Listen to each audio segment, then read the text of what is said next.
প্রিয় নবম শ্রেণীর শিক্ষার্থীরা, তোমাদের জন্য আজকের উপস্থাপন তোমাদের দ্বিতীয় পার্বিকের ইতিহাসের সাজেশান, যেখানে আমি 2, 4 এবং 8 নম্বরের উপযুক্ত এবং যথাযথ প্রশ্নগুলি তোমাদের সামনে তুলে ধরব। এ প্রসঙ্গে একটা কথা বলে রাখি, সাজেশান মানে সম্ভাব্য প্রশ্ন, অর্থাৎ সেই সমস্ত প্রশ্নগুলি পড়ার সম্ভাবনা বেশি থাকে।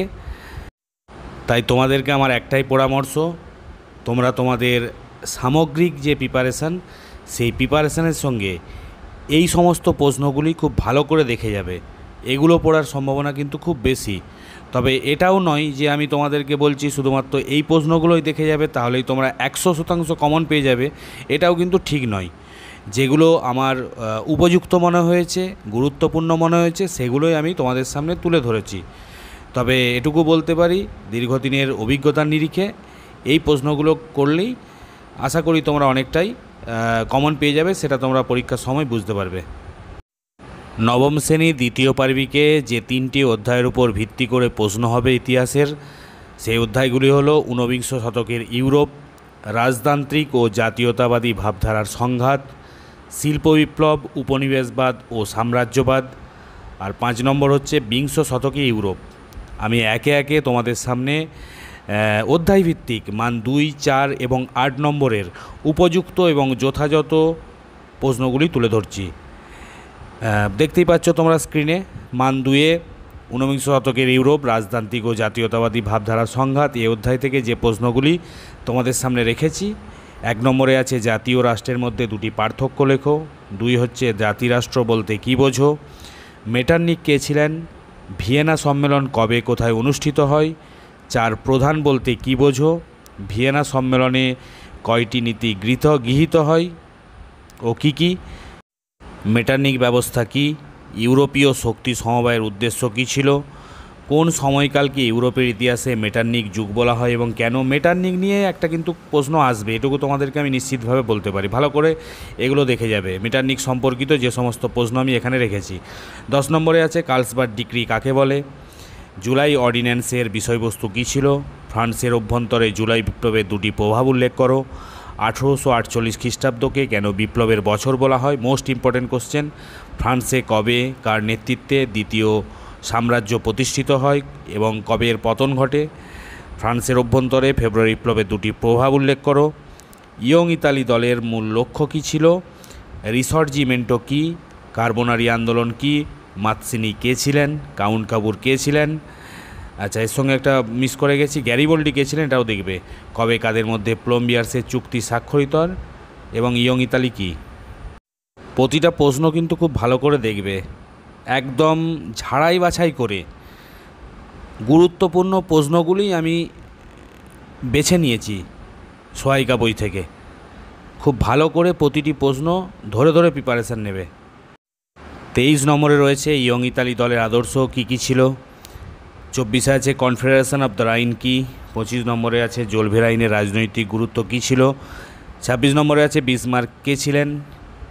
রক্ত ও লোহনীতি কাকে বলে? বিসমার্ক কোন কোন যুদ্ধের দ্বারা জার্মানিকে ঐক্যবদ্ধ করেন? খুব ছোট ছোট প্রশ্ন, মানে বিরাট কিছু সময় লাগবে না এগুলো তৈরি করতে। আচ্ছা, তারপরে আছে বিসমার্ক, ওটা বললাম।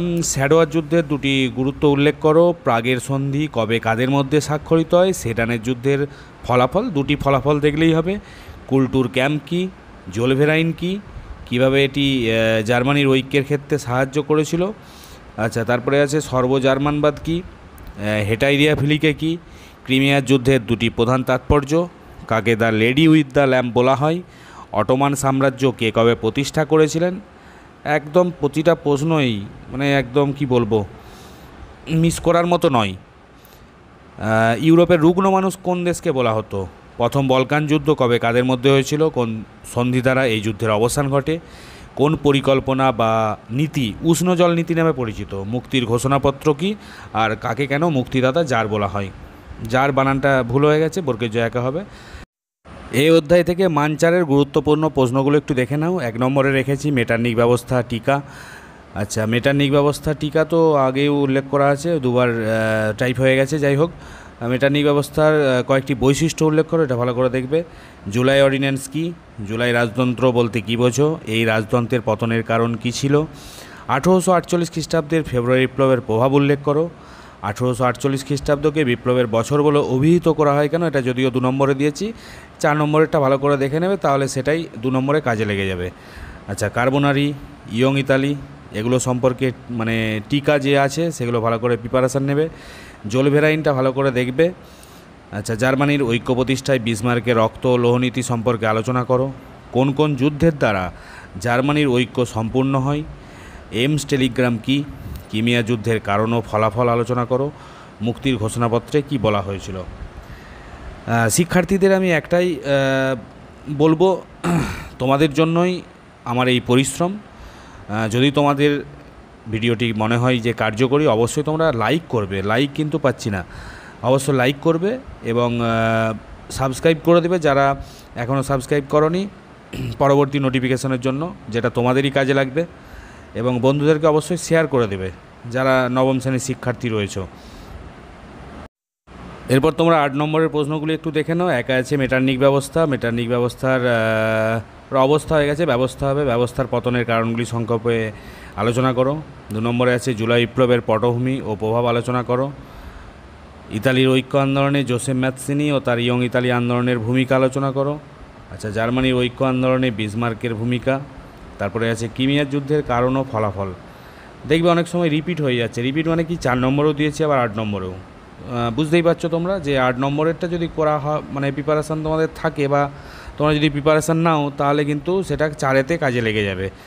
যে ওখানে দিয়েছি আবার এখানে দিয়েছি এমনটা ভাবার কোনো কারণ নেই। যদি রিপিট হয় তোমরা 8-এরটাই ভালো করে করবে, যেটা তোমাদের 4-এতেও কাজে লেগে যাবে। আলাদা করে 4-এর আর করার প্রয়োজন নেই।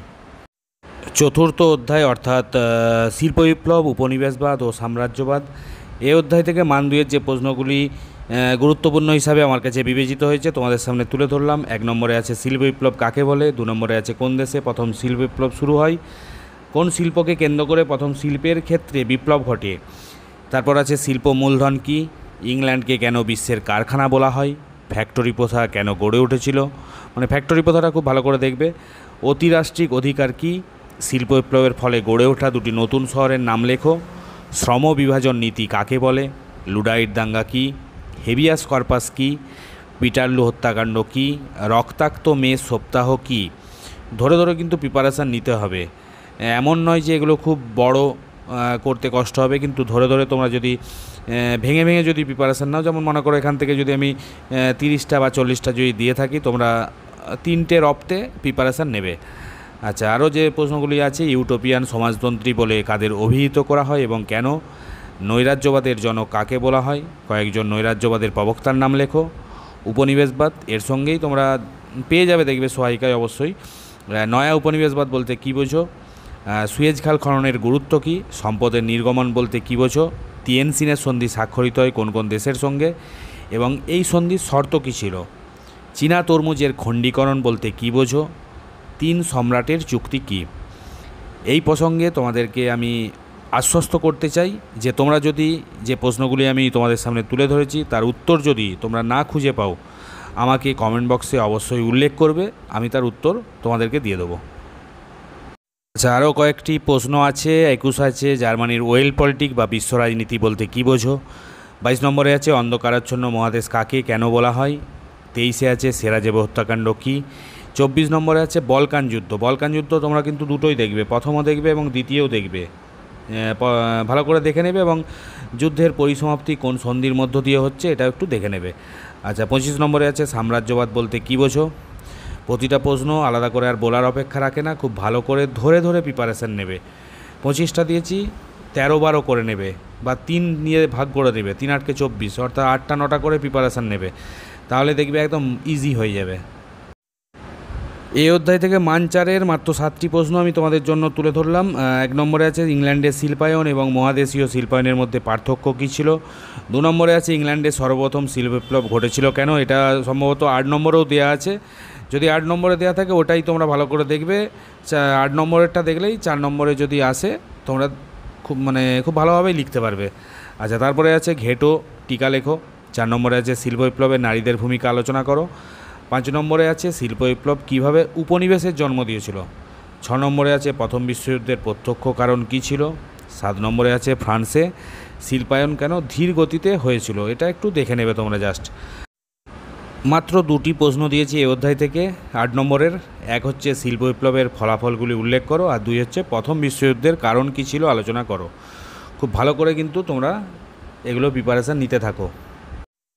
পঞ্চম অধ্যায় অর্থাৎ বিংশ শতকে ইউরোপ মান 2-এর প্রশ্নগুলি দেখে নাও একটু। জারতন্ত্র বলতে কী বোঝো, কাকে কেন আধুনিক রাশিয়ার জনক বলা হয়, মির কি, রাশিয়ার ডুমা ও জেমস টবো কি, কুলাক কাদের বলা হয়, নারদনিক আন্দোলন কি, 1861 খ্রিস্টাব্দে ভূমিদাসদের মুক্তির ঘোষণাপত্রে কী বলা হয়েছিল, মেনসেবিক ও বলসেবিক কথার অর্থ কী, কেন 1905 খ্রিস্টাব্দের বিপ্লবকে 1917 খ্রিস্টাব্দের রুশ বিপ্লবের মহড়া বলা হয়, রক্তাক্ত রবিবার কি, কালো সন্ত্রাসের রাজত্ব কি, এপ্রিল থিসিস কি, নেপ কি, নেপ মানে নিউ ইকোনমিক পলিসি, রাসপুটিন কে ছিলেন, প্রথম বিশ্বযুদ্ধকে কেন সর্বাত্মক যুদ্ধ বলা হয়, মরক্কো সংকট কি, সশস্ত্র শান্তির যুগ কোন সময়কালকে ও কেন বলা হয়। প্রতিটা প্রশ্ন কিন্তু খুব গুরুত্বপূর্ণ, এখানে কোনো অবহেলা কিন্তু করা যাবে না। সেরাজেভো হত্যাকাণ্ড কি, প্যারিসের শান্তি সম্মেলনে প্রধান নেতৃত্ব কারা দিয়েছিলেন, আর 14 দফা নীতি কী। এই অধ্যায় থেকে আরও কিছু প্রশ্ন আছে, একটু দেখে নাও। ভার্সাই সন্ধি 2টি শর্ত উল্লেখ করো। ভার্সাই সন্ধিকে কেন জবরদস্তিমূলক সন্ধি বলা হয়, অর্থনৈতিক মহামন্দা বলতে কী বোঝো, কালো বৃহস্পতিবার এবং কালো মঙ্গলবার কি, হুভার মরাটোরিয়াম বা হুভার স্থগিতাদেশ কি, হেরেনভগ তত্ত্ব কি, উগ্র জাতীয়তাবাদ বলতে কী বোঝো, কবে কাদের মধ্যে রোম বার্লিন টোকিও অক্ষ চুক্তি স্বাক্ষরিত হয়। 29 আছে ফ্যাসিবাদ ও নাৎসিবাদের মধ্যে সাদৃশ্য কী, আর কাদের কেন ব্রাউন শার্টস বলা হতো। এই অধ্যায় থেকে মান 4-এর তোমাদের সামনে 8টি প্রশ্ন তুলে ধরলাম। 1 নম্বরে রয়েছে রাশিয়ার নারদনিক আন্দোলন সম্পর্কে কী জানো, রক্তাক্ত রবিবার সম্পর্কে কী জানো, বলসেবিক বিপ্লবের সামাজিক কারণগুলি উল্লেখ করো, এপ্রিল থিসিস টিকা, ভার্সাই সন্ধিকে জবরদস্তিমূলক সন্ধি বলা হয় কেন। দেখো এই প্রশ্নগুলো কিন্তু 2 নম্বরও রেখেছিলাম, 4 নম্বরেরগুলো ভালো করে দেখলেই 2 নম্বরেও তো প্রিপারেশান হয়ে যাবে। একটু ভালো করে 4 নম্বরেরগুলো দেখে নেবে, যেগুলো কমন আছে, দুয়েতেও যেগুলো কমন আছে। আচ্ছা, জাতিসংঘ বা লিগ অফ নেশনসের প্রতিষ্ঠা সম্পর্কে আলোচনা করো। 7 নম্বরে আছে স্পেনের গৃহযুদ্ধকে দ্বিতীয় বিশ্বযুদ্ধের মহড়া বলা হয় কেন।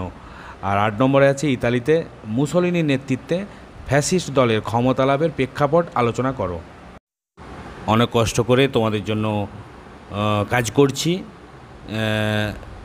আমি আমার কাজে অক্সিজেন তখনই পাবো যখন তোমরা লাইক কমেন্টের মধ্য দিয়ে আমাকে উৎসাহিত করবে, যে আমি বুঝতে পারবো যে আমার শিক্ষার্থীরা আমার ভিডিও দেখছে এবং তাদের একটা ইতিবাচক প্রভাব মনে পড়ছে, যে তারা বুঝতে পারছে যে স্যারের যে সাজেশান সেটা কার্যকরী। তাই প্রত্যেককে আমি বলবো যে তোমরা অবশ্যই লাইক কমেন্ট এবং শেয়ার করবে, এবং পরবর্তী নোটিফিকেশান পাওয়ার জন্য সাবস্ক্রাইব করে উপরে থাকা বেল আইকনটি ক্লিক করে দেবে। বিংশ শতকে ইউরোপ এই অধ্যায় থেকে মান 8-এর 3টি প্রশ্ন তোমাদের সামনে তুলে ধরেছি। এক হচ্ছে বলসেবিক বিপ্লবের বিভিন্ন কারণগুলি সম্পর্কে আলোচনা করো। 2 নম্বরে আছে 1929 খ্রিস্টাব্দে অর্থনৈতিক মহামন্দার কারণ ও ফলাফল আলোচনা করো। 3 নম্বরে আছে জার্মানিতে হিটলারের নেতৃত্বে নাৎসি দলের উত্থানের ইতিহাস আলোচনা করো। খুব ভালো করে প্রিপারেশান তোমরা নিতে থাকো এই সমস্ত প্রশ্নগুলিকে সাঙ্গ করে। অবশ্যই তোমরা দ্বিতীয় পার্বিকে খুব ভালো ফলাফল করবে, এটুকু আমার আশা রইল তোমাদের প্রতি। প্রত্যেকের সুস্থতা কামনা করে শেষ করছি আজকের এই উপস্থাপনা।